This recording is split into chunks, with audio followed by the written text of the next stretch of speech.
Eu fiquei grávida do pastor. É isso mesmo que você ouviu. Do homem que toda a cidade chamava de santo. O guia espiritual que pregava sobre pureza e família. E sabe o que ele fez quando descobriu? Me virou as costas e me jogou no fogo da vergonha, como se eu fosse a única culpada. Você já carregou nos ombros um pecado que não era seu? Já sentiu o peso de olhares atravessados, cochichos venenosos? Gente que antes te abraçava na missa e depois te virava o rosto na rua? Pois foi isso que aconteceu comigo, em Botucatu, no interior de São Paulo, nos anos 70.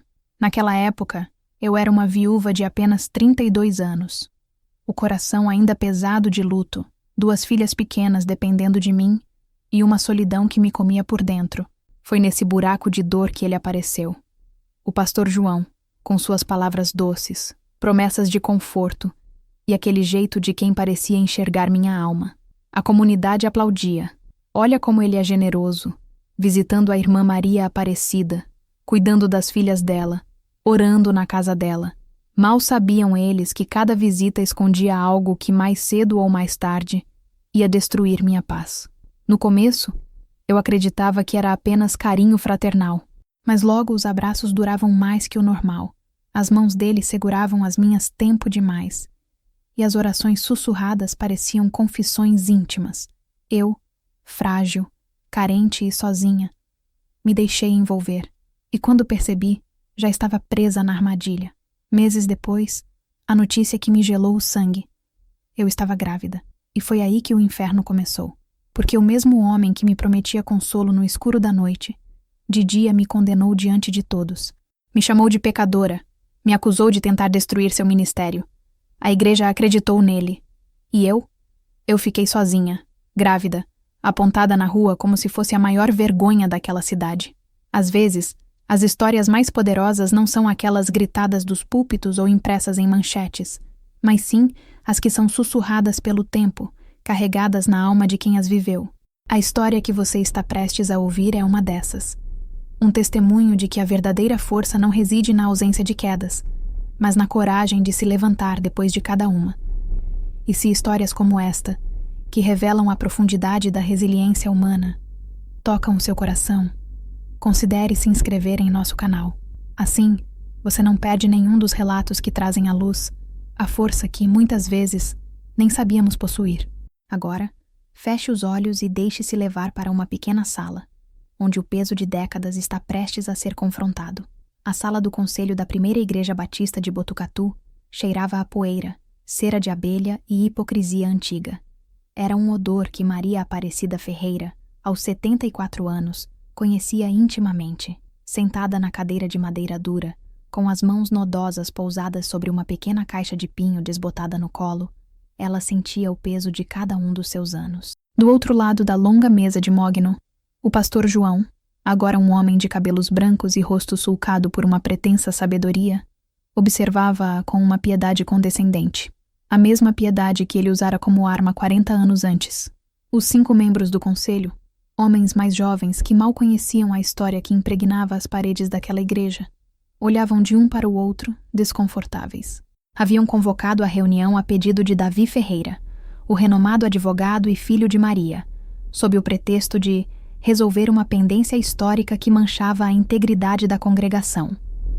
Dona Maria, começou o presidente do conselho, um homem chamado Elias, com uma voz que tentava ser gentil, mas que escorregava na impaciência.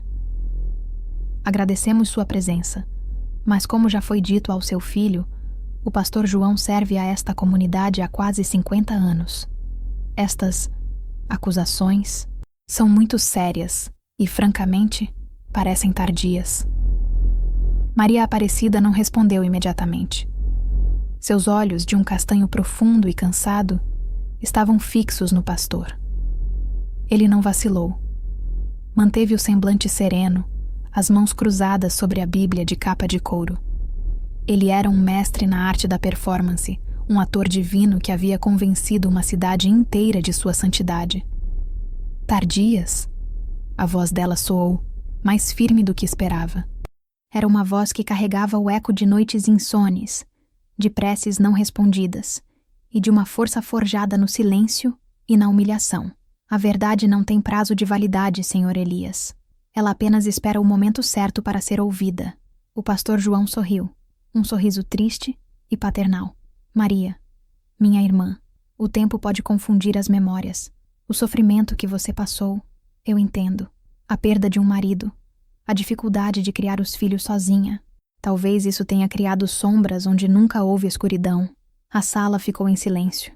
A manipulação era tão sutil, tão habilidosa, que quase soava como compaixão. Mas Maria não era mais a jovem viúva assustada que ele havia encurralado. Ela ergueu a caixa de pinho, o som da madeira arrastando levemente em seu vestido de algodão. Não há sombras aqui, pastor. Apenas luz. Uma luz que o Senhor tentou apagar por muito tempo. Seus dedos trêmulos, mas decididos, abriram o fecho enferrujado. O estalo soou como um tiro na quietude da sala. Lá dentro, amarelados e frágeis, repousavam maços de papéis, amarrados com fitas desbotadas. Eram cartas, bilhetes, promessas escritas com a mesma caligrafia elegante que ele usava para anotar seus sermões. O sorriso do pastor João congelou. Pela primeira vez em 40 anos, Maria viu uma fresta em sua armadura de retidão. Era um lampejo de pânico, minúsculo, mas inconfundível. O ar na sala tornou-se denso, pesado com o peso do passado que se recusava a permanecer enterrado. A verdade, contida naquela caixa de pinho, estava finalmente pronta para falar. E a sua voz, Maria sabia, seria mais alta do que qualquer sermão que aquele homem já havia pregado. Nos idos de 1962, a vida de Maria Aparecida cheirava a terra molhada e a bolo de fubá assando no forno a lenha. Ela era uma moça de 20 e poucos anos, de sorriso fácil e olhos que refletiam a vastidão do céu azul de Botucatu. Filha de lavradores, sua existência era tecida com fios de simplicidade e trabalho duro. Acordava antes do sol, ajudava a mãe na cozinha, cuidava da pequena horta nos fundos do casebre de madeira. E aos domingos, vestia seu melhor vestido florido para ir à igreja. A igreja não era apenas um prédio. Era o centro do universo social e espiritual daquela pequena comunidade. Era onde se celebravam os nascimentos, se choravam as mortes, e onde as regras não escritas da vida eram reforçadas a cada sermão. Maria, com sua fé pura e inquestionável, acreditava em cada palavra dita do púlpito. Acreditava na bondade, na pureza, na submissão como virtude feminina e, acima de tudo, no temor a Deus. Seu casamento com José Ferreira foi uma consequência natural dessa vida. Ele era um homem bom, trabalhador como seu pai, com mãos calejadas pela enxada e um olhar terno que a fazia se sentir a mulher mais sortuda do mundo. Não havia grandes paixões arrebatadoras, mas havia algo mais sólido, um companheirismo tranquilo, um respeito mútuo e o sonho compartilhado de construir uma família. Tiveram 2 filhas em rápida sucessão, Lúcia e Beatriz. A casa simples encheu-se de risadas infantis e do cheiro de mamadeira. Maria se via completa. Sua rotina era um ciclo reconfortante. Cuidar das meninas, preparar as refeições de José, lavar as roupas no tanque do lado de fora e, à noite, sentar-se na varanda com o marido, ouvindo o som dos grilos e olhando as estrelas, enquanto ele falava sobre a colheita. Naquela época, a igreja era liderada por um pastor idoso, o pastor Ananias, um homem de voz trêmula e sermões longos, mas de coração genuíno. Ele batizou as filhas de Maria, abençoou sua casa e sempre tinha uma palavra de conforto. A fé de Maria era como a terra fértil da fazenda, estável, previsível e nutritiva. Ela se lembrava vividamente do dia em que o pastor Ananias anunciou sua aposentadoria. A comunidade recebeu a notícia com tristeza. Quem poderia substituí-lo? A resposta chegou algumas semanas depois, na forma de um homem mais jovem, vindo da capital. Seu nome era João. Pastor João era diferente de tudo que já tinham visto. Era alto, com uma presença imponente e uma voz que ressoava pela nave da igreja como um trovão. Seus sermões eram apaixonados, cheios de fogo e eloquência. Ele não falava apenas de Deus. Ele parecia ter uma linha direta com ele. Em poucas semanas, a igreja, antes frequentada por um número modesto de fiéis, começou a lotar. As pessoas vinham das cidades vizinhas para ouvi-lo pregar. Ele era carismático, citava as escrituras de cor e tinha um jeito de olhar para cada pessoa na congregação como se estivesse falando diretamente com ela. Maria e José, como todos os outros, ficaram maravilhados. Ele é um homem de Deus de verdade, José dizia, impressionado, no caminho de volta para casa. Maria concordava, sentindo-se pequena e insignificante diante de tamanha unção. Aquele homem, para ela, não era apenas um homem. Era um representante do sagrado na terra, uma figura intocável, cuja palavra era a própria palavra de Deus. Ela mal sabia que, em breve, a vida simples e previsível que tanto amava seria virada de cabeça para baixo, e que aquele mesmo homem, que parecia um anjo de luz, se tornaria a personificação de sua mais profunda escuridão. A tragédia nunca anuncia sua chegada. Ela simplesmente arromba a porta da frente sem pedir licença. Para Maria Aparecida, ela chegou numa tarde de terça-feira, com o céu cinzento prometendo chuva. José havia saído para o trabalho na lavoura como em qualquer outro dia, dando-lhe um beijo na testa e prometendo trazer goiabas para o doce que ela tanto gostava. Ele nunca voltou. A notícia chegou trazida por um capataz da fazenda, seu rosto uma máscara de pesar. Um acidente com o trator. Foi rápido, ele disse. Não houve sofrimento. Mas para Maria, o sofrimento estava apenas começando.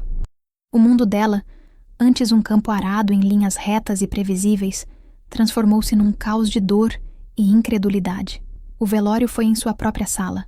O corpo de José, o homem forte e gentil que era seu alicerce, jazia num caixão de madeira simples, rodeado por vizinhos e membros da igreja que entravam e saíam, oferecendo pêsames que soavam como um zumbido distante em seus ouvidos. Lúcia, com 6 anos, e Beatriz, com 4, não entendiam o que estava acontecendo. Agarravam-se às saias da mãe, os olhinhos assustados fixos na figura imóvel do pai. Maria sentia-se oca, como se tivessem arrancado tudo de dentro dela. Ela se movia, falava, aceitava os abraços, mas era apenas um autômato. A dor era tão avassaladora que se tornava uma espécie de anestesia. O cheiro das flores no velório misturava-se ao cheiro do café que as vizinhas preparavam na cozinha, criando uma memória olfativa que a assombraria por anos. O enterro, no pequeno cemitério no alto da colina, foi o momento em que a realidade a atingiu com a força de um soco. Ver o caixão descer à terra fria e úmida quebrou a barragem de sua contenção. Um soluço rasgou sua garganta, um som de pura agonia que fez suas filhas chorarem em desespero. Naquele momento, ela não era apenas uma viúva. Era uma mulher de 32 anos, sozinha, com 2 crianças para criar, num mundo onde uma mulher sem um homem era vista como incompleta, vulnerável. Nos dias e semanas que se seguiram, a casa ficou mergulhada num silêncio que gritava de ausência de José. O lugar dele na mesa, suas botas sujas de barro na porta, o som de seu assobio enquanto trabalhava no quintal, tudo havia desaparecido. A solidão era uma presença física, um manto pesado que a sufocava. A comunidade, a princípio, foi solidária. As mulheres da igreja traziam pratos de comida. Os homens ofereciam ajuda com os consertos da casa. Mas aos poucos, a vida de todos retomou seu curso normal. E Maria ficou para trás, presa em seu luto. As visitas se tornaram mais raras. Os pratos de comida pararam de chegar. Ela estava à deriva num oceano de tristeza. E o futuro parecia um horizonte sem terra à vista. Era nesse vácuo, nessa fragilidade absoluta, que a figura do pastor João começaria a se agigantar. Ele, que havia feito um sermão comovente no funeral de José, falando sobre a misteriosa vontade de Deus, não se esqueceu dela como os outros. Suas visitas, que começaram como um dever pastoral, logo se tornariam algo muito diferente. E Maria, faminta por qualquer migalha de consolo, por qualquer voz que a fizesse se sentir menos invisível, estava prestes a confundir a atenção de um predador com a mão de Deus. As visitas do pastor João começaram de forma protocolar. Uma vez por semana, geralmente nas tardes de quinta-feira, seu carro parava em frente à modesta casa de Maria. Ele descia, imponente em seu terno escuro, com a Bíblia debaixo do braço. Trazia sempre algo para as meninas. Um saco de balas, uma boneca de pano barata. Gestos que o faziam parecer ainda mais bondoso. "A paz do Senhor, irmã Maria", ele dizia com sua voz aveludada, e Maria, sentindo-se honrada pela atenção do homem mais importante da cidade, o convidava a entrar. Sentavam-se na pequena sala, e ele lia passagens da Bíblia sobre conforto e esperança. Falava sobre o paraíso, onde José certamente estaria esperando por ela. Orava em voz alta, suas palavras preenchendo o silêncio da casa, e por alguns momentos, aliviando o peso no peito de Maria. Ela chorava, e ele lhe oferecia um lenço, seus dedos roçando os dela por um instante. A irmã é uma mulher de muita fé. Deus tem um propósito em todo esse sofrimento, ele costumava dizer, e Maria se agarrava a essas palavras como um náufrago a uma tábua. Para a comunidade, essas visitas eram a prova máxima da dedicação e compaixão de seu pastor. "Veja só", comentavam as mulheres na porta do armazém, "que homem abençoado. Não abandona a pobre viúva do José." Sua reputação de santo crescia a cada gesto de aparente caridade, mas gradualmente, a natureza das visitas começou a mudar. As leituras da Bíblia foram ficando mais curtas, e as conversas, mais longas e pessoais. Ele não perguntava mais apenas sobre sua fé, mas sobre seus medos, suas finanças, sua solidão. "Como a irmã tem se virado?" ele perguntava, o olhar fixo nela, uma intensidade que a deixava desconcertada. "Deve ser tão difícil cuidar de tudo sozinha." Maria, carente de uma conversa adulta, de alguém que a enxergasse para além da viúva de luto, desabafava. Falava sobre o telhado que precisava de conserto, sobre o medo de não ter dinheiro para comprar os sapatos novos de Lúcia, sobre as noites intermináveis em que o silêncio da casa era ensurdecedor. Ele ouvia pacientemente, acenando com a cabeça, a expressão compenetrada. E então, ele começou a agir. Certo dia, apareceu com 2 homens da igreja que consertaram o telhado sem cobrar nada. Em outra ocasião, deixou um envelope sobre a mesa. "Uma oferta anônima de um irmão da igreja", disse ele. Mas Maria sabia que vinha dele. Ela se sentia esmagada pela gratidão. Aquele homem, que todos veneravam, estava cuidando dela. Estava preenchendo, de certa forma, o vazio deixado por José. A admiração que sentia por ele começou a se misturar com um sentimento novo e confuso, uma dependência emocional. Ele era seu salvador, seu protetor. As visitas se tornaram o ponto alto de sua semana. Ela limpava a casa com esmero, preparava um café fresco e esperava ansiosamente pelo som do motor do carro dele. Suas filhas também o adoravam. Ele as colocava no colo, contava histórias da Bíblia e as fazia rir. Ele estava se inserindo na dinâmica de sua família de uma forma que parecia natural, quase predestinada. "O Senhor é um anjo que Deus enviou para nós", disse ela um dia, com os olhos marejados de lágrimas. Pastor João sorriu, um sorriso que não alcançou seus olhos. Ele pousou a mão sobre o ombro dela. "Estou apenas fazendo a obra do Senhor, minha irmã, cuidando de suas ovelhas mais necessitadas." O toque durou 1 segundo a mais do que o necessário. Foi um toque firme, possessivo. Maria sentiu um arrepio percorrer sua espinha, uma mistura de conforto e um alarme tênue, quase inaudível, que ela escolheu ignorar. Era apenas gratidão, disse a si mesma. Era o toque de um homem de Deus, mas no fundo, uma semente de inquietação havia sido plantada. A linha entre o pastor e o homem, entre o sagrado e o profano, estava começando a se esvanecer. As estações mudaram. O calor do verão deu lugar ao ar fresco do outono, e as visitas do pastor João se tornaram um pilar na rotina de Maria. A formalidade inicial havia se dissipado completamente, substituída por uma intimidade desconcertante. Ele já não batia à porta. Entrava como se a casa fosse sua, anunciando sua chegada com um "Cheguei, família". As conversas se aprofundaram, saindo do terreno seguro da fé e adentrando o território perigoso dos desejos e das frustrações pessoais. Ele falava de seu próprio casamento com uma nota de melancolia, descrevendo sua esposa, Esther, como uma mulher fria e dedicada apenas às aparências da igreja, uma companheira que não compreendia a profundidade de sua alma. "Às vezes, Maria", ele dizia, usando o nome dela sem o formal irmã, "sinto-me o homem mais solitário do mundo, mesmo cercado por centenas de pessoas." Essas confissões a chocavam e, Ao mesmo tempo, a lisonjeavam. Ele, o grande pastor João, estava se abrindo para ela, a simples viúva. Isso a fazia se sentir especial, confidente de um segredo. Ela, por sua vez, sentia-se cada vez mais à vontade para falar de si mesma, não apenas como mãe e viúva, mas como mulher. Falava de seus sonhos de juventude, da saudade que sentia de dançar, de rir sem o peso do luto. Os toques, antes breves e acidentais, tornaram-se mais deliberados. Uma mão em seu braço, enquanto ela servia o café. Um abraço de consolo que se prolongava mais do que o socialmente aceitável. Certa tarde, enquanto ela chorava ao recordar um aniversário de casamento com José, ele se sentou ao seu lado no sofá, passou o braço por seus ombros e a puxou para perto. A cabeça de Maria repousou no peito dele.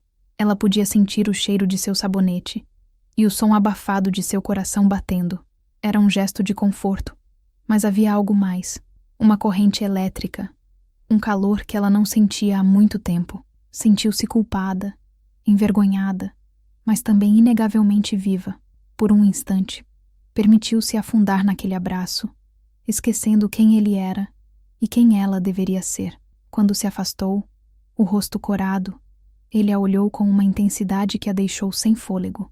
Você é uma mulher forte, Maria, e muito bonita. José era um homem de sorte. Nenhuma outra frase poderia tê-la desarmado tanto. Elogiar sua força era uma coisa. Elogiar sua beleza era outra. Era uma fronteira que um pastor jamais deveria cruzar com uma ovelha de seu rebanho, especialmente uma viúva. O alarme que antes era tênue, agora soava com mais clareza em sua mente. Mas sua vulnerabilidade era um terreno fértil para a manipulação dele. Ele percebeu sua confusão e recuou, reassumindo o papel de guia espiritual. A beleza da alma, é claro, a beleza que Deus lhe deu, mas a semente já havia sido plantada e regada. As visitas agora aconteciam em horários menos previsíveis, muitas vezes no início da noite depois que as meninas já estavam dormindo.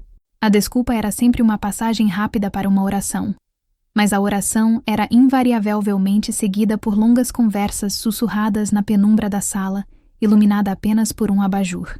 Maria se via presa numa teia invisível. Uma parte dela sabia que aquilo era errado, perigoso. A esposa dele, Esther, era uma figura presente na igreja, sempre com um sorriso forçado e um olhar que parecia julgar a todos. Mas outra parte de Maria, a parte faminta por afeto, por se sentir desejada e protegida, racionalizava tudo. Ele era um homem de Deus. Ele não faria nada para prejudicá-la. Ele apenas a compreendia de uma forma que ninguém mais compreendia. A invasão não era apenas em sua casa. Era em sua alma, em sua vontade, em seu senso de certo e errado, que se tornava cada vez mais turvo a cada visita, a cada palavra calculada, a cada toque demorado. A noite em que a linha foi definitivamente cruzada era fria e chuvosa. Uma daquelas chuvas de inverno que parecem lavar a cor do mundo, deixando tudo cinza e melancólico. As meninas dormiam profundamente em seu quarto. E o único som na casa era o tamborilar da água no telhado de zinco e o crepitar da lenha no fogão. Maria se sentia particularmente frágil naquele dia. Era o aniversário da morte de José. A dor, que ela mantinha sob controle na maior parte do tempo, havia retornado com força total, uma onda de luto que a deixava sem ar. Ela havia chorado o dia todo, sentindo a solidão como uma ferida aberta. Quando ouviu as batidas na porta, seu coração deu um salto. Sabia quem era.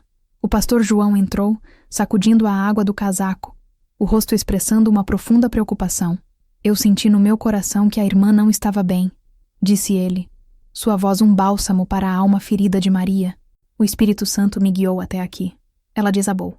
Contou-lhe sobre a data, sobre a dor insuportável, sobre o medo de nunca mais ser feliz. Ele a ouviu sem interrupção, o olhar fixo nela, um poço de empatia. Quando ela terminou, com o rosto banhado em lágrimas, ele se aproximou. Não houve palavras. Ele apenas a envolveu em seus braços. Um abraço que era diferente de todos os outros. Era um abraço que não oferecia apenas consolo, mas também posse. Ele afagou seus cabelos, sussurrando palavras de conforto perto de seu ouvido. Deus está aqui, Maria. Eu estou aqui. Você não está sozinha. E então, ele a beijou. Foi um beijo lento, hesitante a princípio, e depois se aprofundou com uma urgência que a assustou e a eletrizou. A mente de Maria gritava não, era pecado, era traição à memória de José, à sua fé, a tudo em que acreditava. Ele era um homem casado, seu pastor, uma figura sagrada. Mas seu corpo, faminto por toque, por calor humano depois de tanto tempo de viuvez e solidão, traiu sua mente. Ela correspondeu. Naquele momento, na penumbra da cozinha, com o cheiro de chuva e lenha queimada no ar, Maria Aparecida caiu. Não foi uma queda ruidosa, mas silenciosa, íntima, uma implosão de todos os seus valores. O ato em si foi rápido, desajeitado e envolto em uma névoa de culpa e confusão. Ele se vestiu rapidamente, os movimentos eficientes e quase frios, a paixão do momento já evaporada. Isto fica entre nós e Deus, ele disse, ajeitando a gravata, já reassumindo sua postura de autoridade. Foi um momento de fraqueza. O diabo nos tentou, mas a misericórdia do Senhor é maior. Ele a beijou na testa, um beijo paternal, quase condescendente, e saiu pela porta dos fundos, desaparecendo na noite chuvosa tão rapidamente quanto havia chegado. Maria ficou sozinha, parada no meio da cozinha, o corpo tremendo. Não sentiu o alívio que talvez esperasse, nem a alegria de um encontro amoroso. Sentiu-se suja, usada. A solidão que sentia antes parecia insignificante, comparada ao vazio que a consumia agora. Ele havia transformado a dor dela em sua oportunidade. Havia usado o nome de Deus para justificar seu desejo. Ela se encolheu no chão frio, abraçando os próprios joelhos, e chorou. Mas não eram mais as lágrimas de luto por José. Eram lágrimas de vergonha, de uma perda muito mais profunda, a perda de sua própria inocência, de sua fé pura.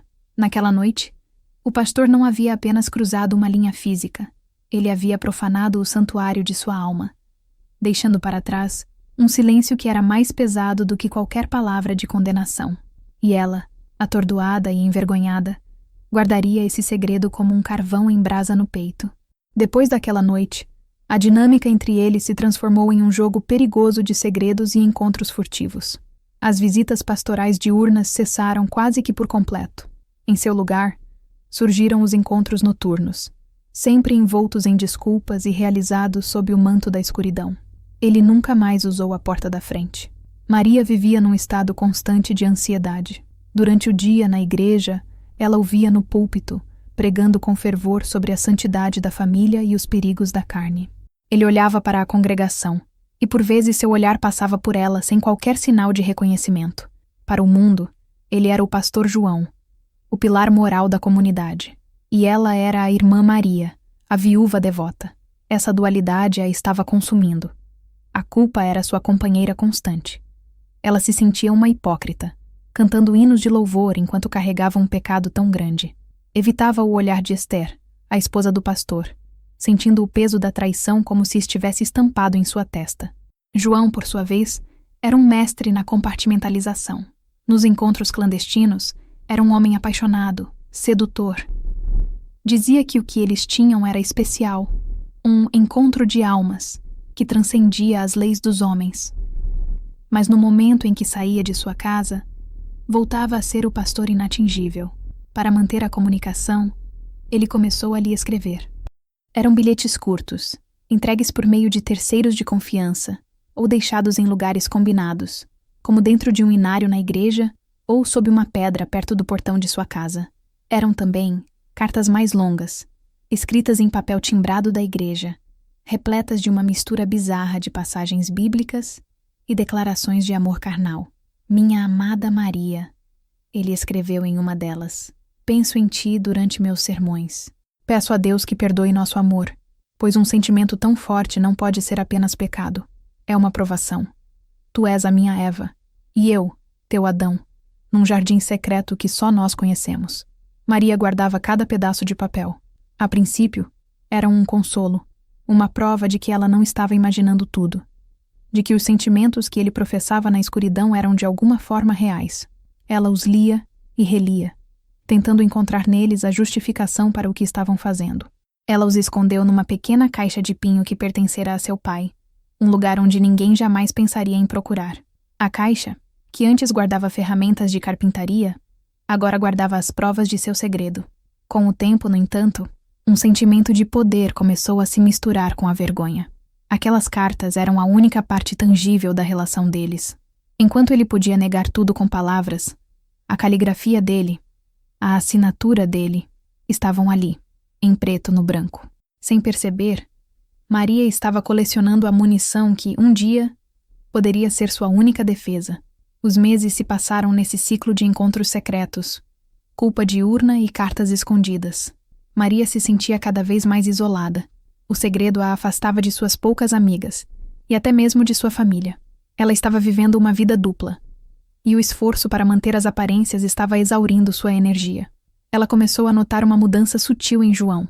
Ele se tornava mais ousado em suas exigências, mais impaciente quando ela hesitava. A ternura inicial dava lugar a uma espécie de direito adquirido.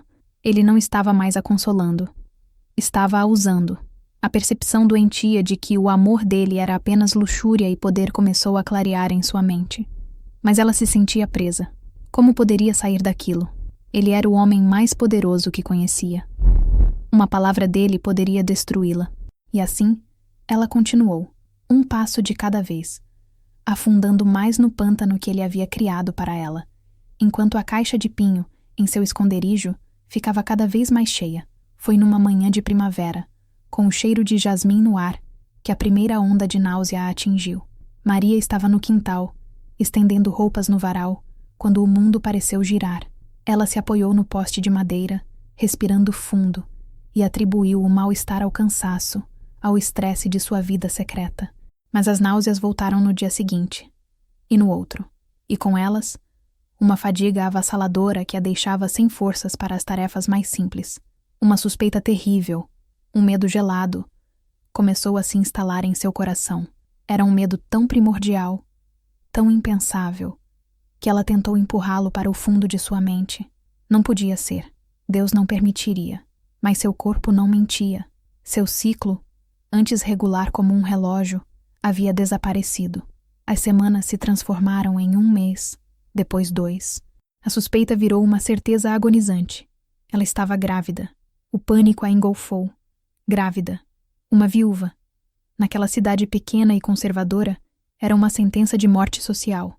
E o filho era do pastor. A ironia era tão cruel, tão perversa, que beirava o absurdo. Por dias, ela viveu em um nevoeiro de negação e terror. Olhava para suas filhas, Lúcia e Beatriz, brincando inocentemente no chão da sala, e um soluço ficava preso em sua garganta. Como poderia explicar isso a elas? Como poderia encarar a congregação, sua família, o mundo?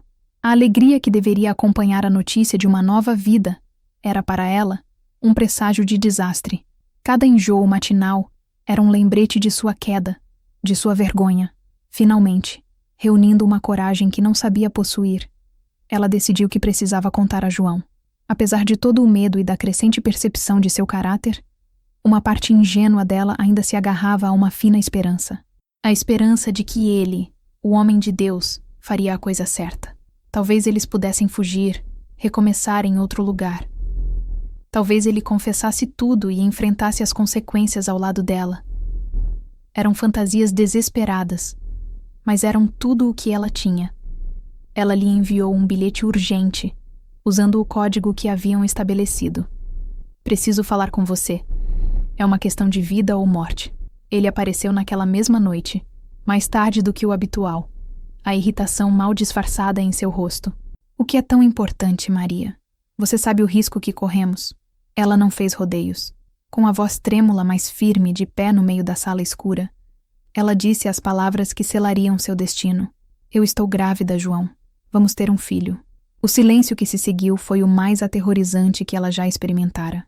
A expressão dele mudou, passando da irritação para a incredulidade, e depois para uma frieza calculista que congelou o sangue nas veias de Maria. Ele não demonstrou surpresa, nem alegria, nem mesmo preocupação por ela. Havia apenas uma coisa em seus olhos: autopreservação. Ele deu um passo para trás, como se ela fosse uma doença contagiosa. O homem que a chamara de amada e alma gêmea, agora a olhava como uma completa estranha, uma ameaça que precisava ser neutralizada. A fina esperança que Maria alimentava se estilhaçou em 1.000.000 de pedaços. Ela estava sozinha, completamente e irremediavelmente sozinha. E o homem à sua frente não era seu salvador, era seu carrasco. Isso é impossível, disse João, a voz baixa e sibilante, desprovida de qualquer emoção, exceto uma raiva gelada. Você está enganada. Eu não estou enganada. Maria insistiu, o desespero começando a subir por sua garganta. Eu tenho certeza. As contas batem. É seu. Ele andou de um lado para o outro na pequena sala, a mão no queixo, não como um homem ponderando uma solução, mas como um general planejando uma estratégia de guerra. Maria sentiu um nó no estômago.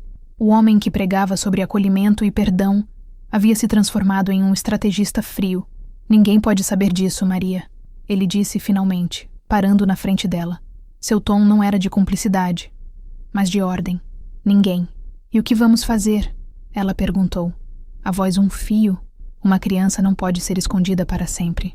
Um sorriso cínico curvou os lábios dele. Criança? Que criança? A única coisa que vejo aqui é uma viúva desesperada tentando armar uma cilada para um homem de Deus, tentando destruir meu ministério. As palavras a atingiram como pedras. A crueldade súbita e total a deixou sem ar. O quê? Como pode dizer isso? E as suas cartas? Suas promessas? Cartas? Que cartas? Ele rebateu, os olhos duros como aço. Eu nunca lhe escrevi nada. Você está delirando, Maria. O luto deve ter afetado seu juízo. Ele estava negando tudo, apagando a história deles, a intimidade, as palavras de amor, como se nunca tivessem existido. Estava pintando-a como louca, como uma mentirosa. Era uma traição tão profunda, tão calculada, que a dor da descoberta da gravidez pareceu pequena em comparação. Você é um mentiroso, ela gritou, a raiva finalmente rompendo a barreira do medo. Um hipócrita. Você usou o nome de Deus para se deitar comigo e agora quer me descartar como se eu fosse lixo. Ele se aproximou, o rosto a centímetros do dela. Sua voz baixou para um sussurro ameaçador. Cuidado com suas palavras, mulher. Quem você acha que eles vão acreditar? Em mim, o pastor que dedica a vida a esta comunidade? Ou em você, a viuvinha solitária que todos sabem que anda frágil das ideias? Ele havia planejado isso. Cada visita, cada palavra de consolo, cada gesto de caridade havia construído sua imagem de santo, ao mesmo tempo em que reforçava a imagem dela como uma mulher instável e carente. Ele a havia preparado para o abate. Se você abrir a boca, ele continuou, o tom cortante, eu a destruirei. Eu a farei um exemplo do que acontece quando Satanás tenta se infiltrar na casa de Deus. Você será expulsa desta igreja, desta cidade. Ninguém jamais olhará para você ou para suas filhas novamente sem sentir nojo. Pense nelas, Maria. Pense no futuro de Lúcia e Beatriz. A menção de suas filhas foi o golpe final. Ele sabia exatamente onde atingir. Ele usou o amor de mãe dela como a arma definitiva para silenciá-la. Maria recuou, o corpo tremendo de raiva e impotência.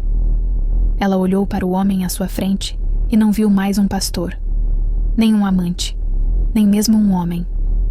Viu um monstro, vestido com o manto da piedade. Ele se afastou, caminhando em direção à porta. Antes de sair, virou-se uma última vez.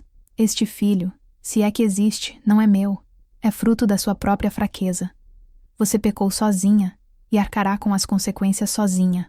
E com isso, ele se foi, deixando para trás um silêncio carregado de ódio e a certeza esmagadora de que sua vida, como ela a conhecia, havia acabado. A batalha que se seguiria não seria apenas pela sua sobrevivência, mas pela sua própria sanidade.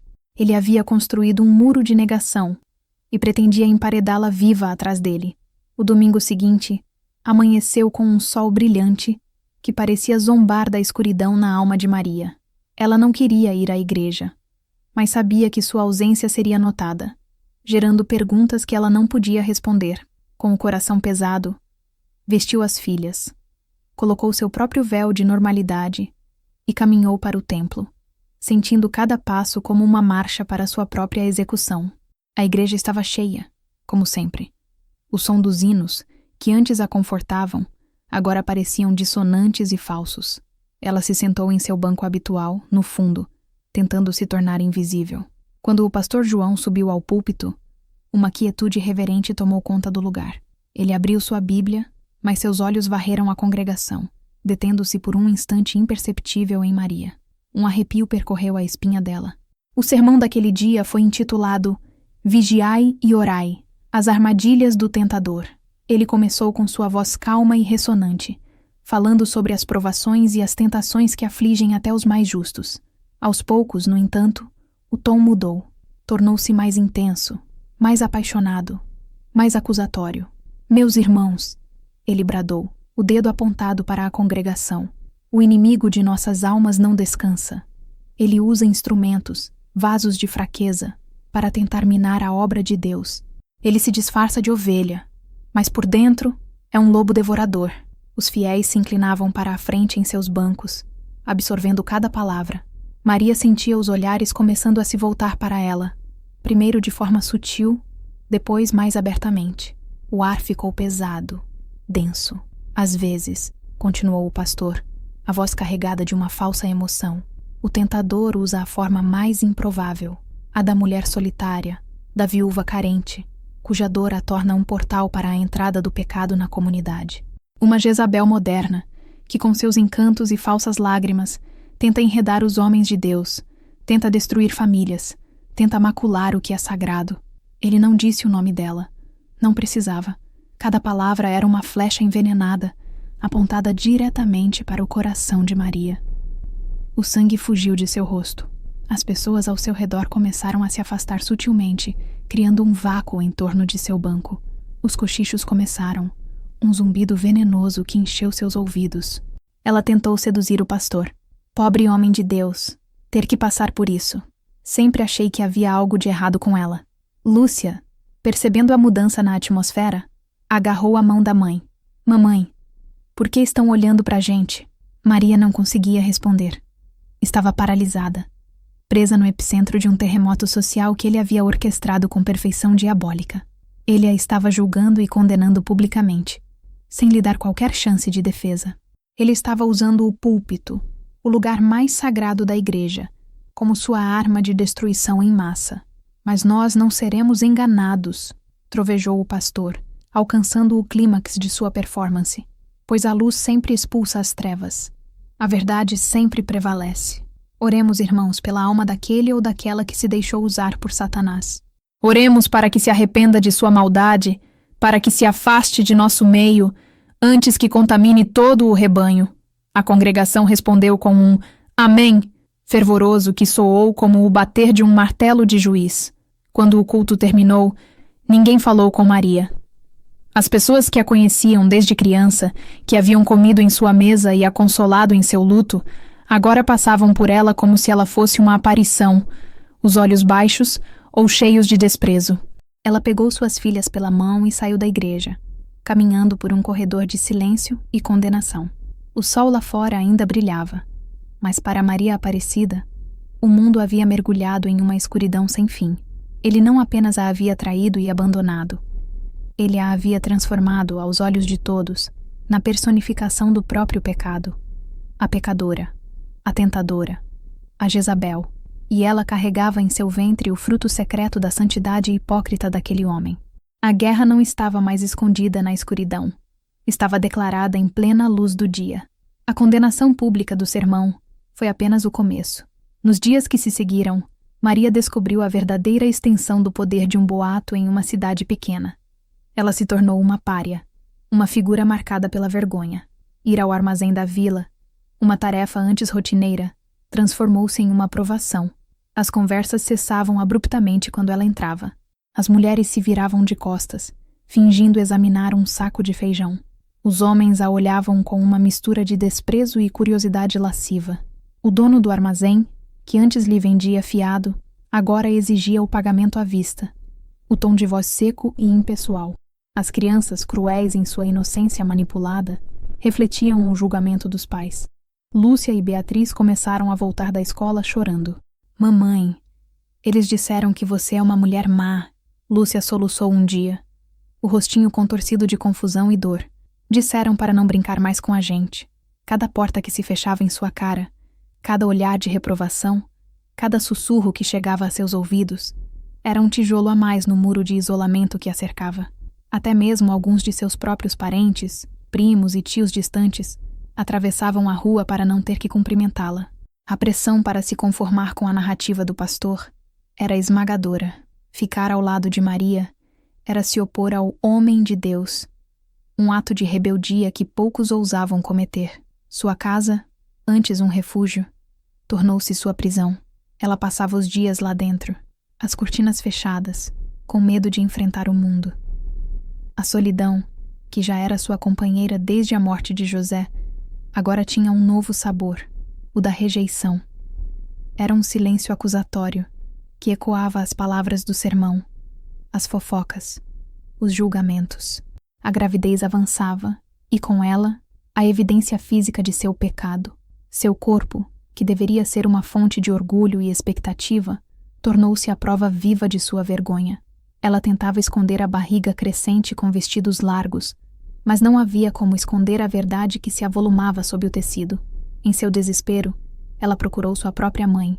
Esperava encontrar, se não compreensão, pelo menos o amor incondicional de mãe. Mas sua mãe, uma mulher simples e temente a Deus, estava devastada e confusa, dividida entre o amor pela filha e o medo do julgamento divino e social. Minha filha, como você pôde fazer isso? Ela chorava, balançando a cabeça. Envergonhar nossa família dessa maneira. Tentar um homem santo. O que vão pensar de nós? Maria tentou explicar. Tentou contar a verdade. Mas suas palavras se perdiam na fé cega de sua mãe no pastor. Ele é um homem de Deus, Aparecida. Você deve estar confundindo as coisas. O diabo deve ter enchido sua cabeça de mentiras. Foi a traição final. Estar sozinha contra o mundo era uma coisa. Estar sozinha contra sua própria família era outra. Naquele dia, algo dentro de Maria se partiu. A parte dela que ainda esperava por justiça, por compreensão, morreu. Em seu lugar, nasceu uma dureza, uma resiliência forjada no fogo da mais absoluta solidão. Ela parou de chorar, parou de tentar se explicar, aceitou seu status de pária.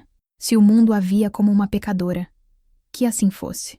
Ela não devia nada a eles. Sua única responsabilidade agora era com as 2 meninas que dependiam dela e com a vida que crescia em seu ventre. O isolamento, projetado para esmagá-la, começou a ter o efeito oposto. Em vez de quebrar seu espírito, ele o temperou. Na quietude de sua casa-prisão, longe dos olhos julgadores, Maria Aparecida começou, lentamente, a juntar seus cacos e a se preparar para a longa e solitária batalha que tinha pela frente. Em meio ao deserto de hostilidade, uma única mão se estendeu. Pertencia a Dona Elvira, uma senhora idosa que morava no final da rua. Elvira era a viúva de um médico que fora o único ateu declarado da cidade. Um fato que a deixara com uma reputação de excêntrica e, para alguns, de perigosa.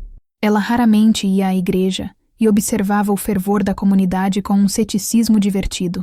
Dona Elvira havia visto de sua janela a procissão silenciosa de julgamento que passava pela casa de Maria todos os dias. Ela via as cortinas fechadas, a ausência das crianças brincando no quintal. E, ao contrário dos outros, ela não via uma pecadora. Via uma jovem encurralada. Numa tarde, quando a chuva fina caía incessantemente, Dona Elvira bateu na porta de Maria. Maria hesitou em abrir, esperando mais um confronto ou um olhar de desprezo. Mas quando abriu uma fresta, viu o rosto enrugado de Elvira, emoldurado por cabelos brancos, e um par de olhos astutos que pareciam ver através de todas as mentiras. Menina, fiz um pão de milho e pensei que talvez você e as crianças gostassem de um pedaço quente com manteiga, disse Elvira, estendendo um pão embrulhado num pano de prato limpo. Sua voz era rouca, mas gentil. Maria ficou sem palavras. Fazia semanas que ninguém lhe dirigia um olhar que não fosse de condenação. As lágrimas brotaram em seus olhos. Elvira percebeu, e com um suspiro, empurrou a porta suavemente. Deixe de bobagem e me deixe entrar. Este pão vai esfriar. Lá dentro, na penumbra da sala, Elvira olhou ao redor e depois fixou o olhar em Maria. Não sou de me meter na vida alheia, mas também não sou cega. Sei o que estão fazendo com você. E a senhora? Acredita neles? Maria sussurrou, a pergunta que mais temia. Dona Elvira deu uma risadinha seca. Minha querida, eu vivi 80 anos nesta cidade. Já vi homens de Deus suficientes para saber que a santidade deles muitas vezes termina onde a saia de uma mulher começa. Eu acredito no que vejo. Um bando de ovelhas seguindo um lobo porque ele sabe balir bonito. A franqueza de Elvira foi como um bálsamo. Pela primeira vez em meses, Maria não se sentiu louca. Alguém via o que ela via. Ela desabou e contou tudo a Elvira. As visitas, a sedução, as cartas, a gravidez, a negação, o sermão. Elvira ouviu em silêncio, apenas assentindo de vez em quando. Quando Maria terminou, a velha senhora pegou a mão dela. As mãos de Elvira eram secas e quentes. Você guardou as cartas, não guardou? Perguntou ela, o olhar penetrante. Maria assentiu, surpresa. Bom, guarde-as bem.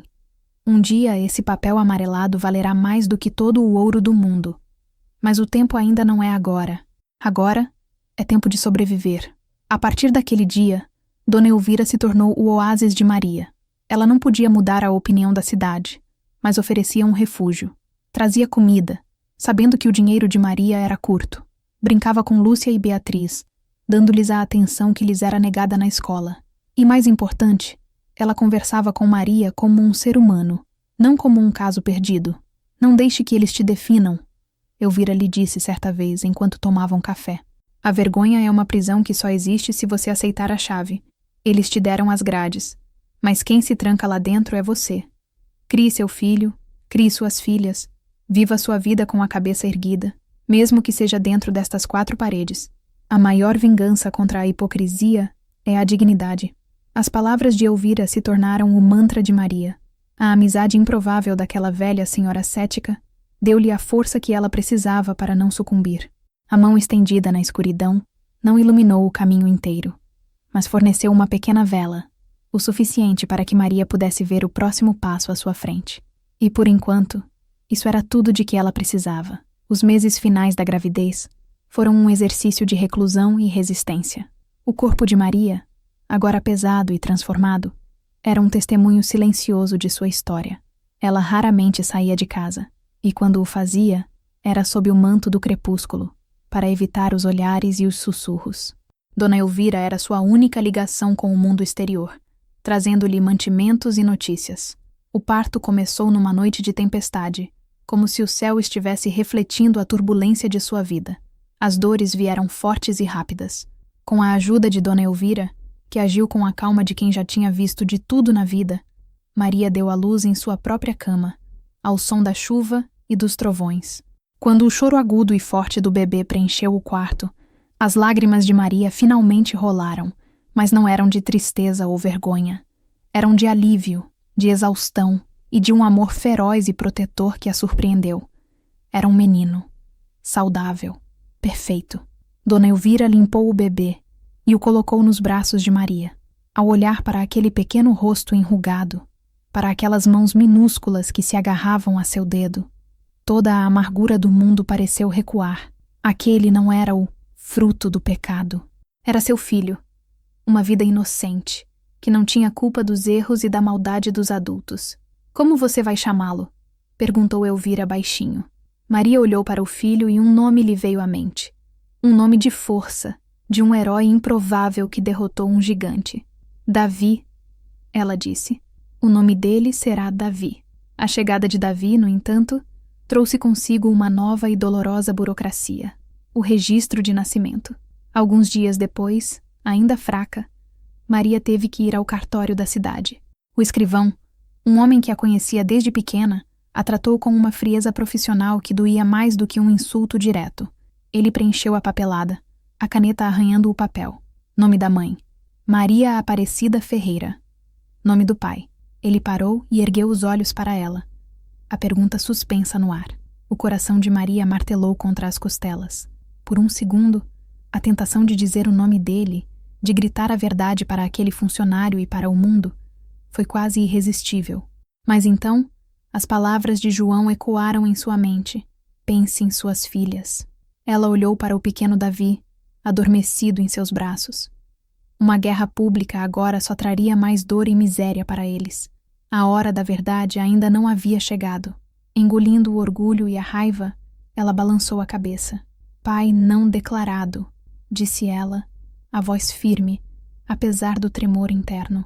O escrivão apenas assentiu, sem demonstrar surpresa, e desenhou um traço longo e definitivo no espaço em branco. Aquele traço no papel era mais do que uma simples linha de tinta. Era a materialização de sua vergonha, a marca oficial de sua condição de pária. O filho dela, por causa da covardia de um homem e do preconceito de uma sociedade, carregaria para sempre aquela mancha em seu documento mais fundamental. Saindo do cartório, com a certidão de nascimento na mão, Maria sentiu uma nova onda de determinação. Aquele traço não seria o destino de seu filho, seria seu combustível. Ela olhou para o céu, que agora estava claro depois da tempestade, e fez uma promessa silenciosa a Davi. Ela o criaria para ser um homem forte, honesto e justo.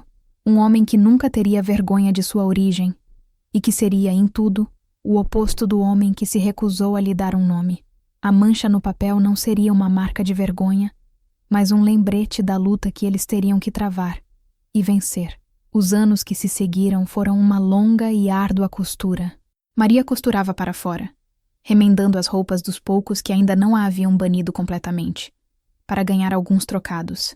E, metaforicamente, ela costurava os retalhos de sua vida partida, tentando criar um todo coeso e funcional para seus 3 filhos. A vida era dura. Acordava antes do amanhecer para cozinhar, limpar e começar o trabalho na velha máquina de costura que herdara da mãe. Suas mãos, antes macias, tornaram-se ásperas e cheias de picadas de agulha. As noites eram curtas, o sono frequentemente interrompido pelas necessidades de um bebê ou pela preocupação com as contas que se acumulavam. Lúcia e Beatriz cresceram aprendendo a lidar com o estigma. Eram meninas quietas, que preferiam ficar em casa com a mãe a enfrentar os olhares e os comentários maldosos na rua. Desenvolveram uma lealdade feroz a Maria, entendendo, sem que precisasse ser dito, que sua pequena família era uma ilha e que precisavam se proteger mutuamente. Davi cresceu sendo um menino observador e sério. Desde cedo, ele percebeu que era diferente. Percebeu o espaço em branco em sua certidão de nascimento quando precisou do documento para a matrícula na escola. Percebeu os sussurros quando passava com a mãe. E com a crueldade típica das crianças, ouviu a pergunta que o assombraria. Cadê seu pai? Quando ele tinha uns 7 anos, chegou em casa com o olho roxo. Havia brigado com um menino mais velho que chamara sua mãe de mulher da vida. Maria cuidou do ferimento, o coração apertado. Naquela noite, sentou-se com ele na beira da cama. Mãe, por que não tenho pai? Ele perguntou, a voz infantil carregada de uma dor adulta. Maria respirou fundo. Chegara a hora de lhe dar uma versão da verdade que ele pudesse compreender. Meu filho, disse ela, escolhendo as palavras com cuidado. Seu pai era um homem que não teve a coragem de ser o pai maravilhoso que você merece. Às vezes as pessoas fazem escolhas erradas por medo. Mas isso não tem nada a ver com você. A falta não está em você. Está nele. E você tem a mim, e tem suas irmãs. Nós somos uma família completa. Davi não fez mais perguntas. Mas Maria viu em seus olhos que a resposta não o havia satisfeito. A semente da injustiça havia sido plantada em seu jovem coração. Enquanto a família de Maria lutava para sobreviver na obscuridade, a vida do pastor João florescia na luz. Sua igreja crescia, sua reputação como líder espiritual se fortalecia. Ele envelhecia, seus cabelos ficavam grisalhos, e ele assumia a aparência de um patriarca sábio e benevolente. Ninguém jamais ousou questionar a história que ele havia contado tantos anos antes. A viúva desequilibrada e seu filho bastardo eram apenas uma nota de rodapé esquecida em sua biografia imaculada. Maria o via de longe, às vezes, quando ele passava de carro pela cidade. Cada vislumbre era uma pontada de raiva antiga. Ela via a hipocrisia personificada, a mentira vivendo uma vida de honra. Mas ela canalizava essa raiva para o trabalho, para a educação dos filhos. Jurou a si mesma que eles teriam as oportunidades que ela nunca teve. Os anos passaram como as estações, cada um trazendo seus próprios desafios e pequenas vitórias. Lúcia e Beatriz se tornaram jovens responsáveis, ajudando a mãe em casa e se destacando nos estudos. Davi se transformou em um adolescente alto e magro, com os olhos da mãe e uma determinação de ferro. Ele devorava livros, especialmente os que falavam sobre leis e justiça. A máquina de costura de Maria continuava a zumbir, dia após dia, noite após noite. Cada ponto era um ato de desafio. Cada peça de roupa consertada era uma pequena vitória contra o desespero. Ela não estava apenas costurando tecido. Estava tecendo um futuro para seus filhos, um fio de cada vez, com a linha da perseverança e a agulha da teimosia. A lenta costura dos anos estava formando um tecido mais forte do que qualquer um poderia imaginar. A adolescência de Davi foi marcada por uma sede de conhecimento que contrastava com o conformismo da pequena cidade. Enquanto os outros garotos de sua idade se interessavam por futebol e namoricos, Davi passava horas na pequena biblioteca municipal, imerso em livros de história, filosofia e, principalmente, direito.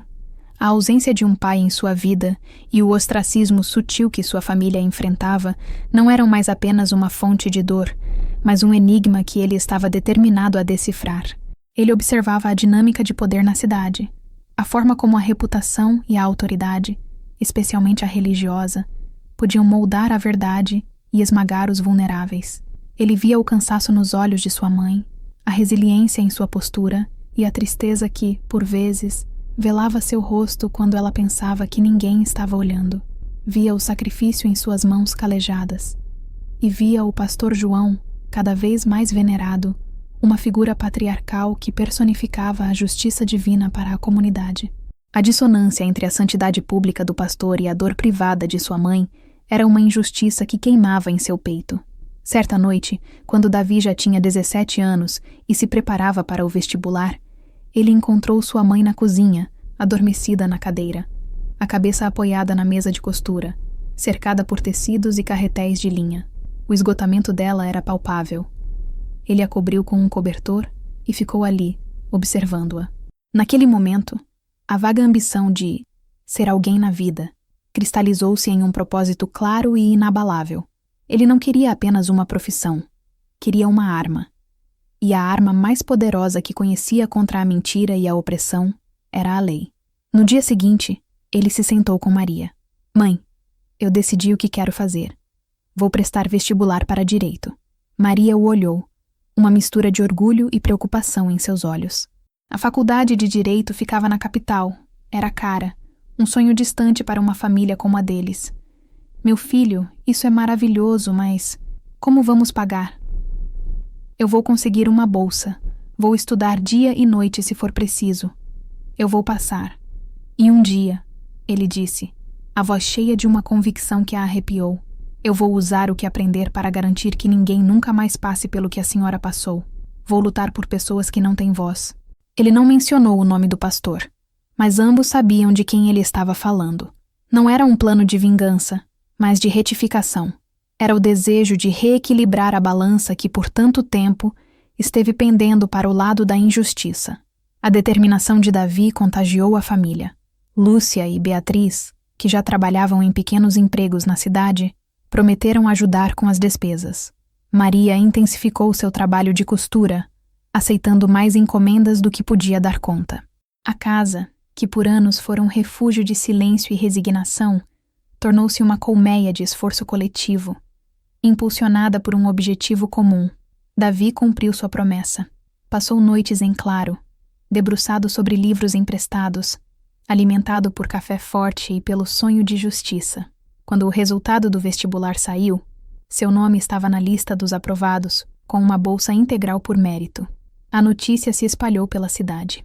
O filho da pecadora havia passado em direito na melhor universidade do estado. Houve surpresa, inveja e, para alguns, um respeito relutante. Quando Davi fez as malas para partir para a capital, Maria o abraçou na porta. Tenho tanto orgulho de você, meu filho. Ela disse, a voz embargada.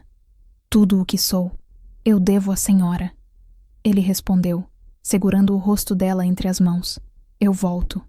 E quando eu voltar, as coisas serão diferentes. Enquanto o ônibus se afastava, levando seu filho para um novo mundo, Maria sentiu uma pontada de esperança que não sentia há quase 2 décadas. As sementes de justiça, plantadas na dor e regadas com sacrifício, estavam finalmente começando a brotar. Anos se passaram. Davi se formou com louvor, tornando-se um advogado respeitado na capital, conhecido por sua ética de trabalho implacável e por defender causas de mulheres em situação de vulnerabilidade. Lúcia e Beatriz se casaram e formaram suas próprias famílias, mas nunca se afastaram muito da mãe. Maria, agora avó, encontrou uma nova alegria nos netos, embora continuasse com seu trabalho de costura, mais por hábito e dignidade do que por necessidade. A vida havia encontrado um novo tipo de normalidade, uma paz conquistada a duras penas. O passado, com sua dor e humilhação, parecia um fantasma distante, trancado em um quarto esquecido da memória, até que um dia o fantasma decidiu sair. Maria estava fazendo uma limpeza geral na casa, algo que não fazia com tanto afinco há anos. No pequeno quarto dos fundos que servia de depósito, estava o velho baú de seu pai. Ela decidiu que era hora de organizá-lo. Ao abri-lo, o cheiro de madeira antiga e naftalina a transportou para o passado. Lá dentro, sob velhas ferramentas e panos empoeirados, estava a pequena caixa de pinho. Seu coração parou por um instante. Ela não tocava naquela caixa há décadas. Tinha até se esquecido de sua existência. Ou talvez, escolhido esquecer. Com as mãos trêmulas, ela a pegou. O fecho enferrujado rangeu ao ser aberto. Lá dentro, exatamente como ela havia deixado, estavam as cartas e os bilhetes, amarrados com fitas que o tempo havia desbotado. O papel estava amarelado e quebradiço. Com cuidado, ela desamarrou um dos maços.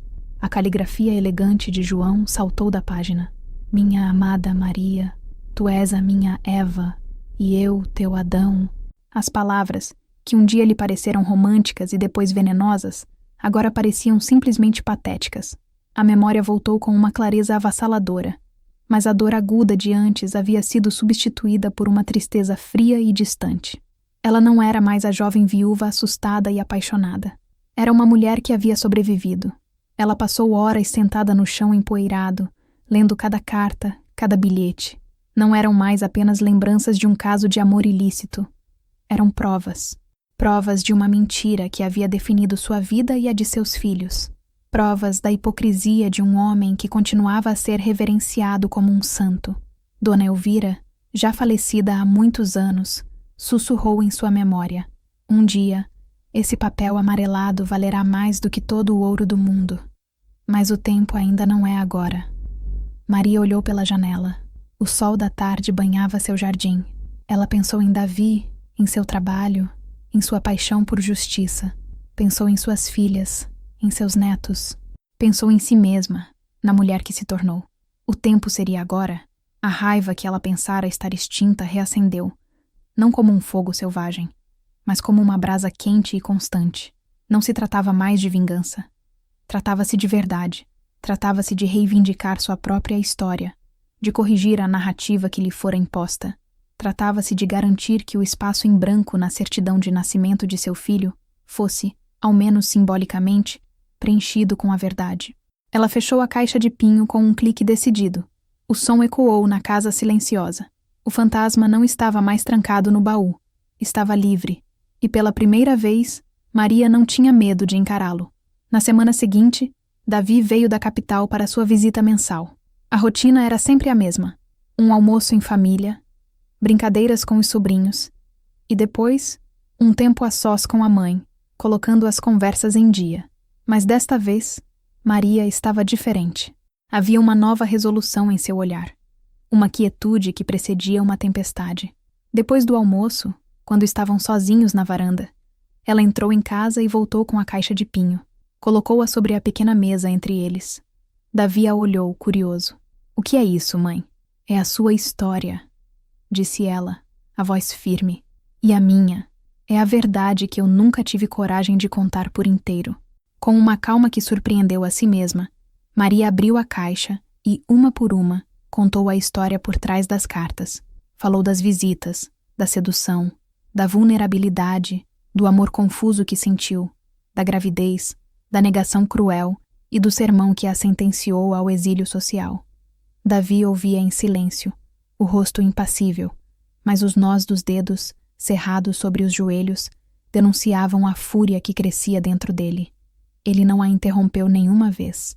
Deixou que ela contasse tudo em seu próprio tempo, exorcizando os demônios de 40 anos.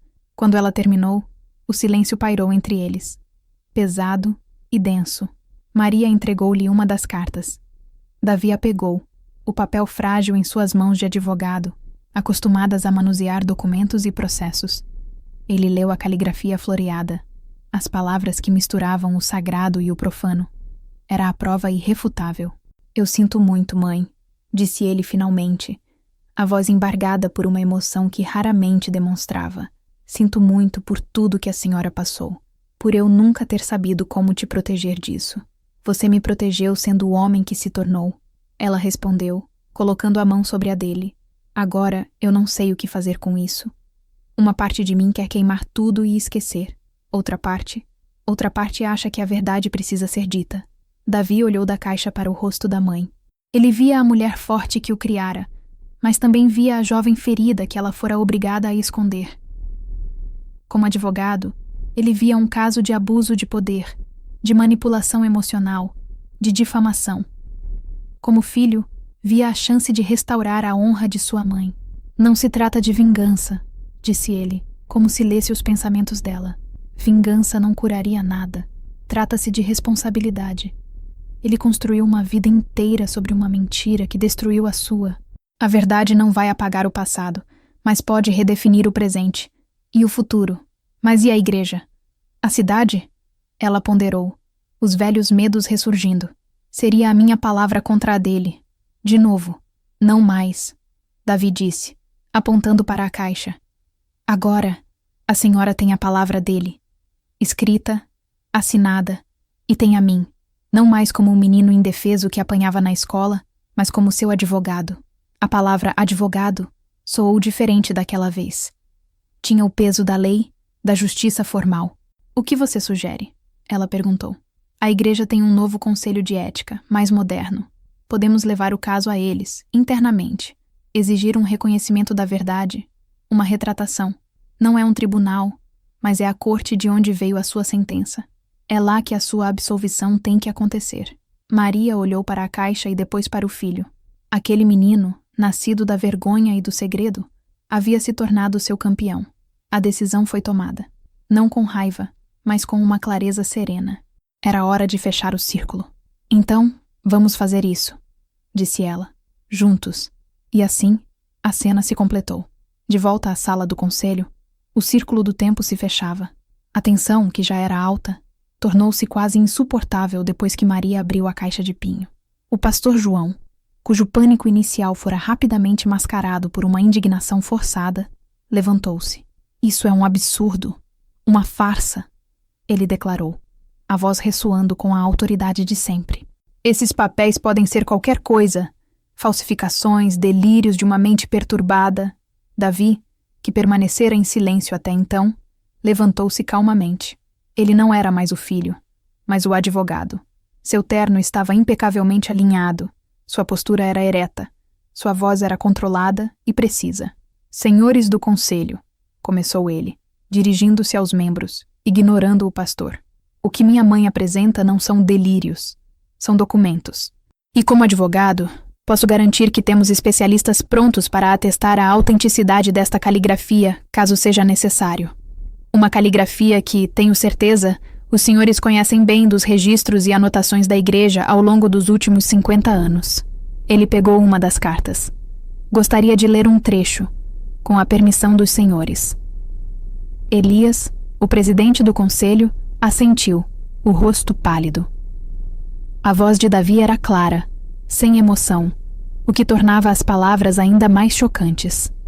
"Minha querida, meu tormento e minha salvação. Quando estou no púlpito e vejo teus olhos, as palavras de Deus se misturam com o desejo por ti. Que o Senhor me perdoe por amar uma de suas ovelhas mais do que ao próprio rebanho. Encontro-te atrás da sacristia, depois do estudo bíblico de quarta-feira. Teu, em corpo e alma. J." Davi colocou a carta sobre a mesa. O silêncio na sala era total. Ele pegou outra. "E sobre o que me contaste, não temas. Um filho nosso seria uma bênção, um segredo sagrado entre nós e os céus. Assumirei minhas responsabilidades. Confia em mim, pois sou teu pastor e teu protetor. A cada palavra lida, a fachada de retidão do pastor João se desintegrava. O suor brotava em sua testa. Ele tentou interromper, balbuciando sobre conspirações e ataques do inimigo, mas sua voz não tinha mais a força de antes. Soava oca, desesperada. Maria Aparecida permaneceu sentada, em silêncio, observando. Não sentia prazer na humilhação dele. Sentia uma libertação profunda e serena. A verdade, sua verdade, estava finalmente sendo dita em voz alta. Não por ela, em um sussurro de vergonha, mas por seu filho, em um tom de inquestionável autoridade. Davi continuou. Apresentou mais de uma dúzia de cartas e bilhetes, cada um adicionando uma camada de detalhe à história, cada um demolindo a negação do pastor. Ele não fez acusações. Apenas leu as próprias palavras de João, permitindo que o homem se condenasse com sua própria tinta. Quando terminou, ele se virou para o pastor, que havia se sentado novamente, encolhido na cadeira. Pastor João, disse Davi, e pela primeira vez havia um tom pessoal em sua voz. Por 40 anos, minha mãe viveu com a vergonha que pertencia ao Senhor. Ela criou 3 filhos sozinha, com dignidade, enquanto o Senhor pregava sobre moralidade. Ela foi condenada em público por um pecado que o Senhor cometeu em segredo. Não estamos aqui por dinheiro. Não estamos aqui por vingança. Estamos aqui pela verdade. Uma verdade que o Senhor deve a ela, a mim, a esta igreja e a seu próprio Deus. O confronto não foi um grito, mas um sussurro. A verdade não precisava de volume. Sua própria existência era ensurdecedora. Os membros do conselho olhavam do rosto pálido e derrotado do pastor para o rosto sereno e digno da velha senhora. A balança da justiça, por tanto tempo desequilibrada, finalmente começava a se mover. A reunião terminou sem um veredito formal. Os membros do conselho, atordoados, pediram tempo para deliberar, mas o resultado já estava claro nos rostos de todos na sala. A verdade, uma vez libertada, não podia ser recapturada. Maria e Davi saíram da igreja e caminharam sob o sol do meio-dia. Pela primeira vez em 40 anos, Maria sentiu que podia andar pela rua principal de Botucatu sem o peso do julgamento sobre seus ombros. O ar parecia mais leve, as cores mais vivas. O que vai acontecer agora? Ela perguntou ao filho. Agora nós esperamos, disse Davi. Mas a parte mais difícil acabou, mãe. A senhora falou. As notícias, como era de se esperar em uma cidade pequena, vazaram. Não como uma explosão, mas como uma infiltração lenta. Primeiro, fragmentos da história. Depois, os detalhes. As cartas eram a prova de que não se podia duvidar. A comunidade que um dia a condenara com tanta rapidez, agora era forçada a confrontar sua própria cumplicidade. Não houve um pedido de desculpas em massa. A culpa coletiva raramente se manifesta de forma tão direta, mas Maria começou a notar as mudanças. Um aceno de cabeça de alguém que não falava com ela há décadas. Um bom dia, Dona Maria, tímido, vindo de uma antiga vizinha no mercado. Um silêncio respeitoso quando ela passava. Eram pequenos gestos, mas que significavam a demolição do muro de ostracismo, tijolo por tijolo. Uma semana depois, o conselho da igreja emitiu um comunicado. O pastor João havia sido afastado de suas funções por tempo indeterminado para cuidar de questões pessoais. Pouco tempo depois, ele e sua esposa, Esther, venderam a casa e se mudaram da cidade discretamente durante a noite. Ele não caiu em desgraça com um estrondo, mas desapareceu em um silêncio vergonhoso, o que para um homem de sua eloquência, talvez tenha sido o pior dos castigos. Na primeira vez que Maria voltou à igreja depois de tudo, sentou-se no mesmo banco de sempre. As pessoas a olhavam, mas os olhares não eram mais de desprezo, eram de admiração, de culpa, de respeito. A pecadora havia se tornado um símbolo de resiliência. A Jezabel havia se revelado uma sobrevivente. Ela não sentia triunfo. Não se alegrava com a queda dele. O que sentia era uma paz profunda, uma sensação de alinhamento. A história, finalmente, estava em seu devido lugar. Certa tarde, sentada na varanda, observando os netos brincarem no quintal onde Davi um dia brincou sozinho, ela refletiu sobre o perdão. Perdoar João? Talvez não no sentido de absolver seus atos, mas ela o perdoou no sentido de libertar-se do poder que ele ainda exercia sobre suas emoções, a raiva, a amargura. Ela as soltou, como pássaros de uma gaiola. Elas não lhe pertenciam mais. A verdadeira absolvição não veio do conselho da igreja ou da comunidade. Veio de dentro. Ao reivindicar sua verdade, Maria Aparecida Ferreira havia perdoado a si mesma. Perdoou a jovem ingênua que se deixou enganar, a mulher assustada que se calou. Ela finalmente entendeu que sua história não era sobre o pecado ou a vergonha. Era sobre a força de sobreviver, de criar, de amar e, finalmente, de falar. E essa era uma absolvição que ninguém jamais poderia tirar dela. Hoje, aos 74 anos, Maria Aparecida Ferreira é uma matriarca. Sua casa, antes uma prisão de silêncio, é agora o coração pulsante de uma família grande e barulhenta. O som que a preenche não é mais o zumbido solitário de uma máquina de costura, mas as risadas de seus netos e o barulho de conversas animadas ao redor da mesa de jantar. Ela nunca mais costurou por dinheiro, mas, em um canto da sala, fundou algo novo. Um pequeno grupo de apoio que ela chama de Círculo das Marias. Uma vez por semana, viúvas, mães solteiras e mulheres que, de alguma forma, foram marginalizadas pela vida, se reúnem em sua sala. Elas não falam apenas de dor, compartilham receitas, trocam conselhos sobre como criar filhos, consertam roupas umas das outras e, o mais importante, oferecem um ouvido sem julgamento. Naquele círculo, a vergonha não tem lugar, apenas a força e a solidariedade. Davi, seu filho, o menino da certidão manchada, tornou-se um dos advogados mais proeminentes do país na defesa dos direitos das mulheres. Ele nunca esqueceu suas origens. Fundou uma organização que oferece assistência jurídica gratuita a mulheres que sofreram abusos e manipulação por figuras de autoridade, sejam elas religiosas, profissionais ou familiares. O espaço em branco em seu documento tornou-se o combustível de sua vida, uma lembrança constante da justiça que ele busca para os outros. A história de Maria e do pastor João tornou-se uma espécie de lenda em Botucatu. Uma história de advertência sobre a hipocrisia e um testemunho do poder da verdade. Maria não é mais vista como a viúva do José ou a mãe do Dr. Davi. Ela é Dona Maria Aparecida, uma mulher cuja dignidade foi testada no fogo e saiu intacta, mais forte. Às vezes, quando o sol se põe e a casa se acalma, ela se senta na varanda, com a velha caixa de pinho ao seu lado, agora guardando apenas fotos de família. Ela olha para o céu e pensa em sua jornada. Pensa na jovem ingênua, na viúva solitária, na mãe desesperada e na mulher que se recusou a ser definida pelos erros de um homem. Sua vida não foi a que ela sonhou quando era jovem, mas foi uma vida plena de significado. Uma vida que prova que as cicatrizes não precisam ser sinais de fraqueza, mas mapas de sobrevivência. Ela aprendeu que a fé verdadeira não reside nos prédios de pedra ou nas palavras eloquentes dos homens, mas na resiliência do espírito humano, na bondade de um vizinho e no amor incondicional de uma família. A vergonha que um dia a marcou foi transformada em um legado de coragem. E essa, ela sabe, é a colheita mais rica que qualquer mulher poderia desejar. A história de Maria Aparecida nos lembra que a nossa narrativa nos pertence. Não importa o quanto tentem nos silenciar ou reescrever quem somos. A verdade tem uma força própria, uma paciência que pode durar décadas, esperando o momento certo para florescer. Histórias como a dela merecem ser contadas, para que nunca nos esqueçamos do poder que temos de reivindicar nossa própria voz.